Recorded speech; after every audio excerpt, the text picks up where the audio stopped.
Good day everyone, a very warm welcome to you. It's Nick here, and I'll speed this along if you're watching this in some kind of order, but it's a compilation video, it's a roundup video.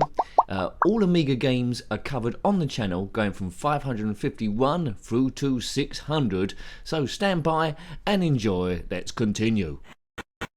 We start this set off with Super Squeak. It's a top-down game where you got to go over all the tiles on the map, turn to pink in this essence, and collect upgrades and avoid getting hit by all the bad guys. As soon as you've collected everything, you're there, better than Squeak. This is Super Squeak, no, not Bubble and Squeak, that food stuff. So if you like any of these snippets, then remember they've all been reviewed. Check out the Amiga Games playlist there, or type it in the channel search bar and you'll be able to see the full review, which is me playing stupid. Right, Zombie Apocalypse. This is a shooting game, almost public domain I think, but anyway, aim the crosshairs over the zombies with the mouse and shoot them for all you're worth. A bit like Operation Wolf, shoot the more ammunition as it's coming down to reload, but the zombies will keep coming at you until you're dead. So nice fun there. See anyone you recognise from school? Probably not. Zombies shoot the head stem, that's what they said in Shaun of the Dead. Carve Up, it's a platformy sort of like game where you control this car and you must collect bits and pieces. They're quite novel in its approach, but a bit too cartoony for some maybe. I didn't mind the thing, but I prefer other classical platformer games other than this. It's Carve Up, but you don't do much carving up. You're just in a car that jumps up vertically, so maybe they got the carve up from that. Who knows? Various levels, various themes. Taris, horizontal shooter, very obviously influenced by R-Type from the arcades. It's quite tricky like all of them, but it moves smoothly enough. Our power upgrades are there. I think they may have got sued by the people that made R-Type because the levels do look very similar, as do the upgrades as well. It's good fun, it's just as difficult as R-Type, so if you like that game, you probably like this one as well. Upgrades galore. It's doing everything you would expect with this type of game, so not a bad one. Dinaris, a Zoom 3D sort of like a game, a bit like Pac-Man also, in case similar to previous games where you must make all the tiles go a certain colour by surrounding them and avoiding the bad guys at the same time. The character looks very Pac-Man-ish. We reviewed this on a number of systems. This one isn't too bad. I like the way it flips around. It's not a stellar title by any means, but it'll keep you occupied for at least a few minutes if you're a little bit bored. Hooray! Armorite, another shooter, not quite as good as Dinaris because it's so difficult, but it moves smoothly again.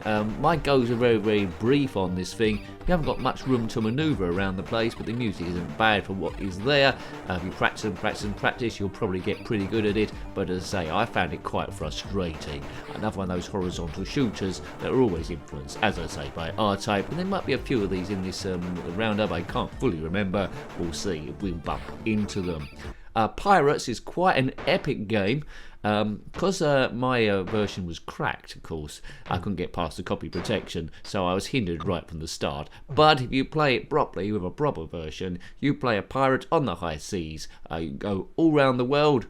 You know, the game is constantly evolving, take over ports, talk to villagers, gain crew, and become the toughest pirate that the world has ever seen. Why not? Call yourself Blackbeard, Bluebeard, Pinkbeard, or maybe no beard. Let's not rule out the women unless you want a beard. Benefactor, now this is quite an interesting game, it's quite unique in itself.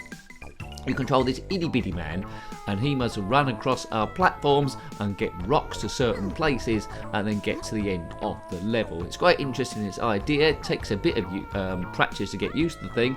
You'll be pulling your hair out sometimes if you fall down a trap and have to redo the whole thing again, but never mind. There we go, there's me doing a somersault and just getting onto it.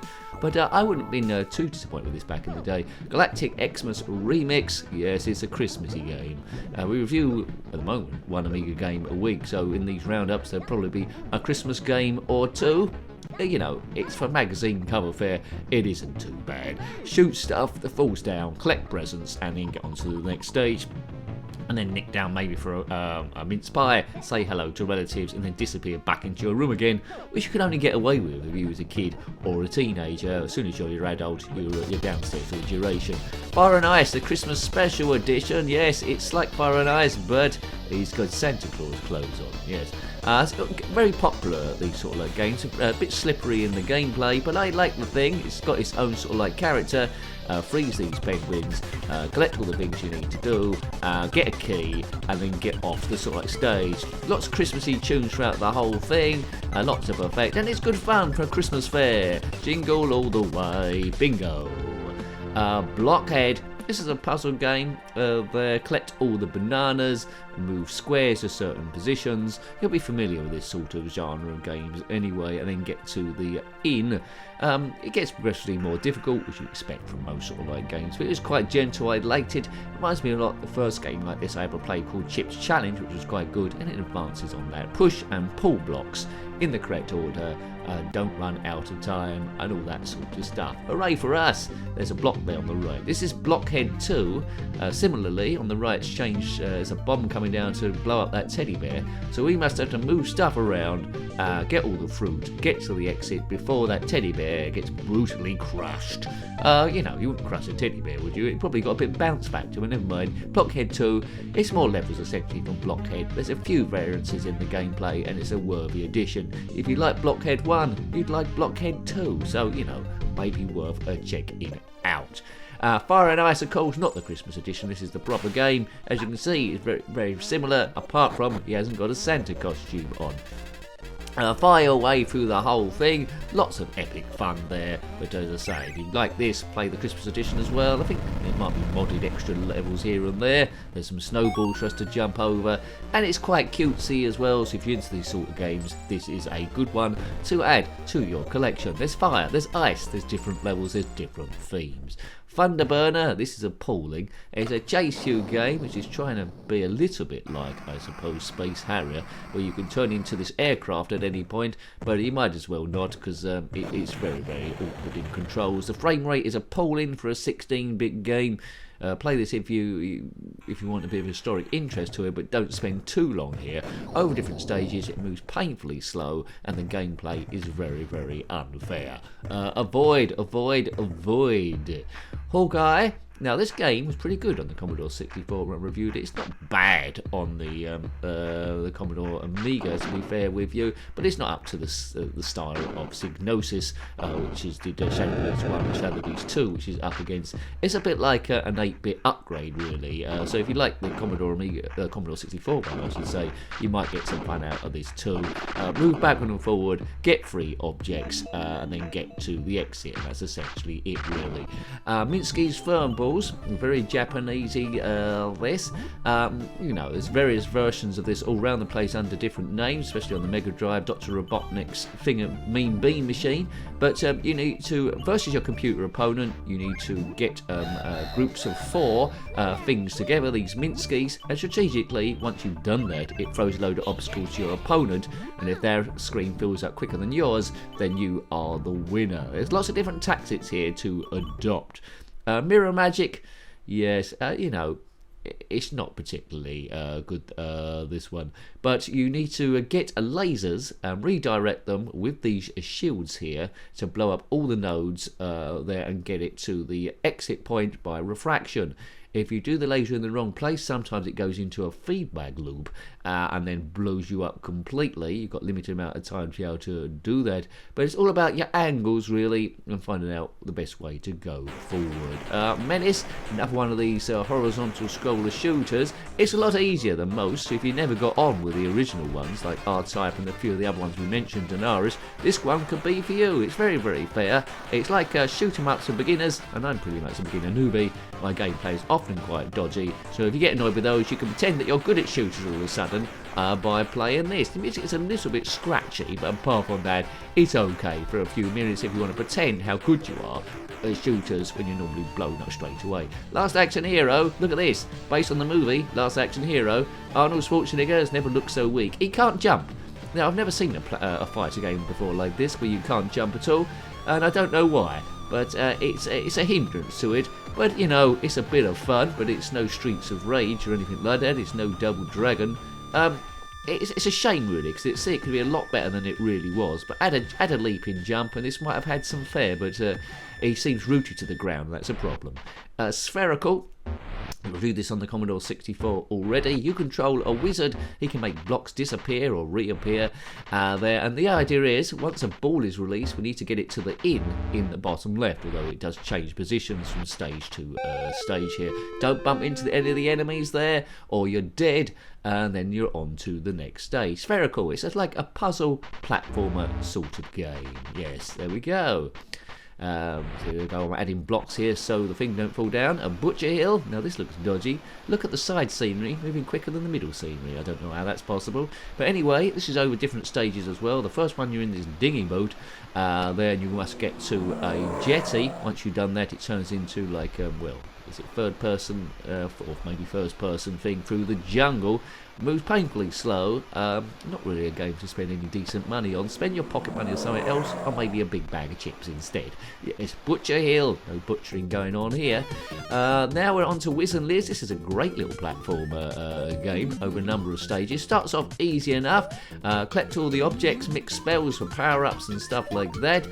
Moves quite good, and loops continuously around. It's a lot of heaps of fun of this. Got a lot of style, got a lot of character, and I'm a big fan. Whiz and Liz. You play Whiz or Liz if you're in 2-player. If you're in 1-player, you just play Whiz. Who is this wizard sort of fella? You're up against the timer. Must collect all these crafty wabbits. Infestation, absolutely huge game, which I couldn't really do justice over 10 to 12 minutes.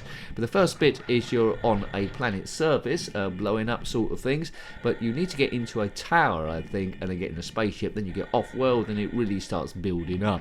So I gave you a little bit of it, but about a walkthrough. I won't be able to tell you a lot of it. So basically we're at the beginning of the game. Huge. Almost as huge, I suppose, as Frontier Elite 2. If you want to check that one out, that's a blooming awesome game as well. Virocop, very Mega Drive, this in its sort of like theme. I didn't know about this back in the day. You control this little yellow robot, and you must battle your way through the maze, blowing up all the sort of like enemies, and then get into the exit there, losing energy all the way. Take out all the emplacements, not to dinner, and this is on a pool table, so different themes there too. This must be the sportsy sort of theme as we go over these hurdles. Oh dear, there's a lot of ways to go wrong in this game. Atomics, another puzzle game. You must arrange all the components to make the actual compound. You can see on the left we're trying to make methane. Why not? I can think of a better way to make methane. It involves eating a lot of beans. But if you haven't got beans available, you can play this.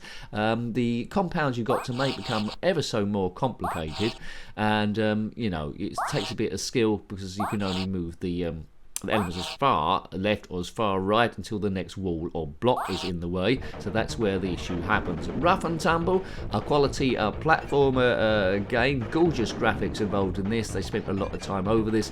As we get further in, the more Amiga games reviews, you seem to get ones that spend a lot of time in the quality and ones where they spend hardly any time in the quality and not well in between. So this, what I would call, is a proper title, which is using the full screen there, full graphics, got a sound team, and there's a lot of people involved in this, and that's what I like about the Commodore Amiga. It has got quite a lot of dross, but what is good is very good. Paradroid 90, I was a bit confused about this game. It's a lot of people's favourites. You control this a robot on a space station, and you can take charge of other robots by solving clues or sending bits to them to try and get this ship back. I think it's on a journey somewhere or other. I was completely bemused. It's one of the rare ones I have got the instructions for, but even then I was still a bit confused too. Other people have told me this game is great, so I trust them, but it's not one I got on with. Mr. Heli, a multi-directional shooter controlling this helicopter machine.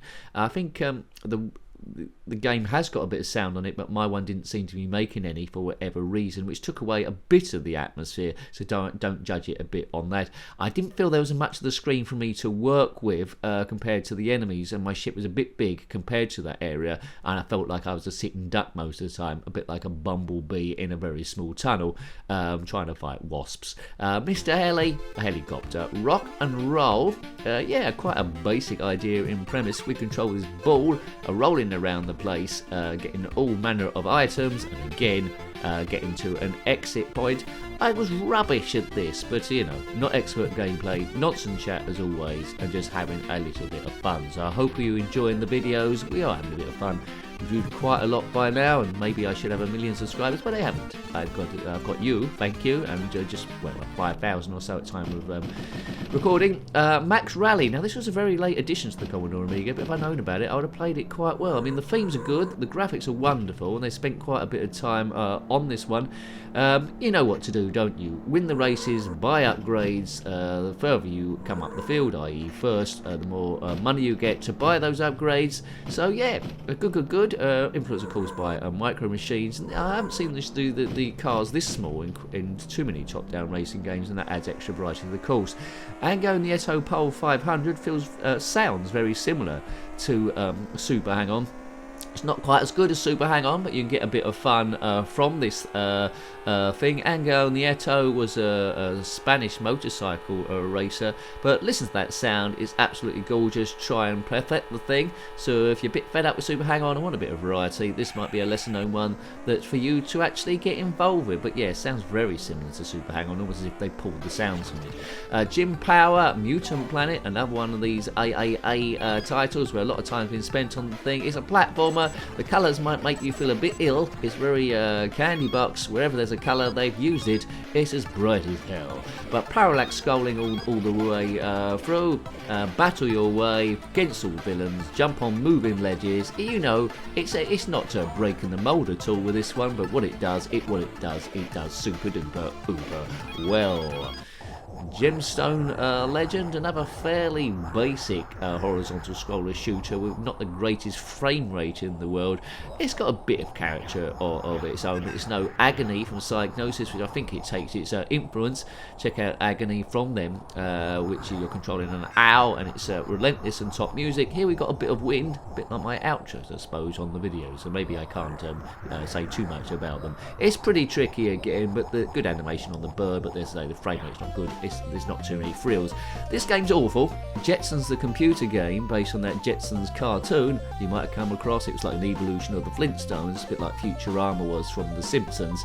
But I can never get out the factory. They've made it too difficult. The first stage, although you control many of the characters in the cartoon, the first one you've got George Jetson's got to collect all the money and get out the factory, but I kept falling down holes the whole time in what is a terribly designed map and annoying music. Move on.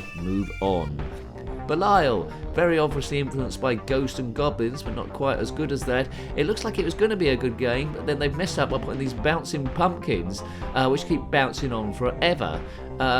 I don't know why they did that. If they had a different enemy, they might have been onto something, because I love Ghosts and Goblins. I would have tolerated this, but the bouncing pumpkins kills it for me. You know, they just go on and on and on forever, regenerating. It's unfair. They bounce and come back at you, and they've destroyed it with that. Belial could have been good. Take them out and have a Crosshairs sort of like a shooter. First of all, you have to qualify in a sort of like a target range by getting enough points. But once you've done that, you get onto stuff like this. Choices of weapons by doing either the left mouse button or the right mouse button. Don't run out and buy enough weapons there, but it's alright for, as I say again, about 3 or 4 minutes, but don't spend your whole life here. Take them out, not to dinner. Everyone at a window more or less is up to no good, so shoot them unless they got their hands up. Vindex, now this is an interesting sort of like shooter. It's very, very difficult as well. It's ambitious, and I don't think it quite works, but I admire them for what they've attempted there. They've gone for some sort of like a Space Harrier sort of affair, but the ship was maybe a bit too big, and it's a bit unforgiving also to try and avoid stuff sometimes. So again, ship's too big for the area. A bit like Mr. Heli, but in a different way. The ship's too big for the area you've got to try and weave through. It's a bit like taking an elephant for the eye of a needle. I don't know if you've ever tried that. Airball, an isometric exploration game controlling this ball, which is gradually deflating. It's got a very 8-bit feel to it there. It's very unlike you'd expect in a 16-bit sort of like game. So influences, I guess, from like Night Lore and those sort of games back then. It's quite tricky. There's areas of the map that are very, very dark, where you could hardly see anything. Some people watched the original video and thought something had gone wrong. No, that was the actual game itself. Don't pop your ball. Atomic Robo Kid feels a little bit clunky, but you know. And also my version crashed after stage 1. The craft is moving a bit too slow for the action to try and do the best from it. Better ones are available. It's interesting, but I'm not sure how similar it is to the arcade. Probably very similar, but the concept for me doesn't work. I want a speedy little ship to move in and out, not this stupid robot that looks like an upgraded dustbin. But never mind. Atomic Robo Kid, some people might have liked it. Beetle, this is just a demo version of the actual game that you could send off from a magazine. I don't think it's commercially available off a shelf at all. But go up and down ladders, collect items to unlock the exit each time, and there's some mini games involved as well to come across there. All the mini games are released in the full sort of like game, which this one didn't have. But I saw enough of it and think, yeah, it's all right, but I wouldn't pay more than about £2 for the thing, and I like the music. A Whizball, it has to be said, I never really got the hang of this. But you're a bouncing ball going left and right there. Basically, you need to collect items to paint this place from grey to more of a multicolour thing.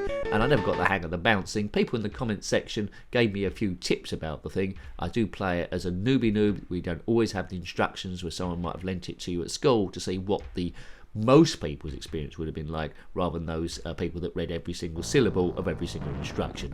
Motorbike Madness, my version is flickering a bit there. I imagine the real version didn't do that, or a decent version. Very, very fiddly. I hated the Spectrum version. This feels very similar, but with a bit of colour added in there. Go round all the obstacles before the time runs out. Bit fiddly, bit annoying, but some people might have had some fun from it, but not me. I didn't like it whatsoever. I prefer Mobile Madness really to Motorbike Madness. Jupiter's Master Drive, now this was a bit of a find. I didn't know about this back in the day. More top-down action. You're only against 2 opponents, unfortunately. But it's got bigger graphics than Max Rally we looked at earlier on, but it's a little bit easier too sometimes. Fire and shoot your enemies, and there's like a mini game in between each time as well, which may be a little bit too long for the main thing. Collect money on the floor, and that will enable you to buy upgrades there. Seabird, yes, another failed Space Harrier sort of like attempt. The ship doesn't lean either way. It's better than the Spectrum version, I suppose. I do feel at least I've got a bit of a chance. The ship's smaller than it was in some other games attempting a similar things. You've got a bit of a chance there. There's not much variety involved. The enemies are more or less the same each time. Just a bit like that ship out of 2001: A Space Odyssey with how the computer on it. Alright, Dave. I can't do that, Dave. Anyway, you're going to get blown up, Dave. Assassin from Team 17. Now this is a bit of a failed platformer in my opinion, because the you can't shoot very far and it feels very odd to control. Team 17 went back and did a special edition of this to correct a lot of the problems, which we'll come to in a little bit. But the main problem is this dog that turns up, latches onto your groin, you just can't get away and you die. You know how that feels. We've got a blue spangly suit though, and that sort of like survives. There he is. Dog work. Get off me. Tracksuit Manager, you can become manager of the England football team after they've had a disastrous World Cup campaign. Better football management games were to come, i.e. Championship Manager 93, which I spend a lot of my life on. This one is fairly basic compared to that now, but this did come out slightly earlier. So if you like the 8-bit version, you like this, but it's not offering enough really as an upgrade to actually buy this. It's not using much of the database at all, and it's doing everything that the 8-bit did and nothing else. Balloonacy, influenced by the game Blitz originally from the VIC-20 back in 1981. This is by a Dutch company that was only released in Holland, I believe. There you control this balloon, and it's gradually getting low, although you do have some control over that. And you must bomb the hell out of this city, so you've got a flat ground to land on. Why they can't land on the roof of one of these flat places, I don't know. But that's the problem with balloon people. They always go around bombing and not asking permission to land and stuff, don't they? If you are a balloon bomber, well...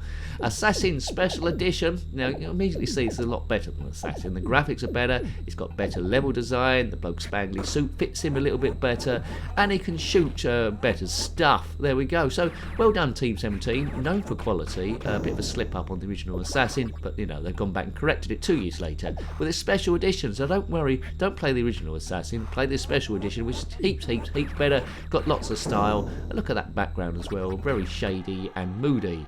World Championship Boxing Manager. Now, unlike Tracksuit Manager on the ZX Spectrum, this really does upgrade it over the original World Championship Boxing Manager in 8-bit land. Take control of your boxers, arrange training there, arrange fights with promoters and different boxing leagues, and get your man to be the world heavyweight champion of the world, but more importantly, give them a darn stupid name. Hooray! Boxing Manager! Then we come to Fly Fighter. This is incredibly flawed, this game. Glitches as well. Destroy stuff, horizontal scroller shooter sort of thing. Reminds me a little bit of Dragon Ninja, which was more basic, but I can forgive that for some reason, I don't know. But this one glitches a lot. Do check out the review of it. I think when I was fighting the end of level boss, I think once I died, the whole screen, I got stuck in the scenery there, even on the clip. When I was fighting the end of level boss, it sort of like disappeared and the whole screen corrupted. But anyway, avoid that. So, a bit of a mixture of games there. The more we go into, the more weird and the wonderful we find. But still more weird and wonderful to find, I assume. There's a few good ones locked in there, which are still a few to hit too. So, hope you enjoyed that. Please subscribe to the channel if you haven't already. If you're enjoying what's going on and you want it to continue. The reviewed game playlist, if you're not in that at the moment, check that out to get a whole index of the channel. But more importantly, we're here to stress bust. Until next time, take great care of yourself and a very fond goodbye. Goodbye.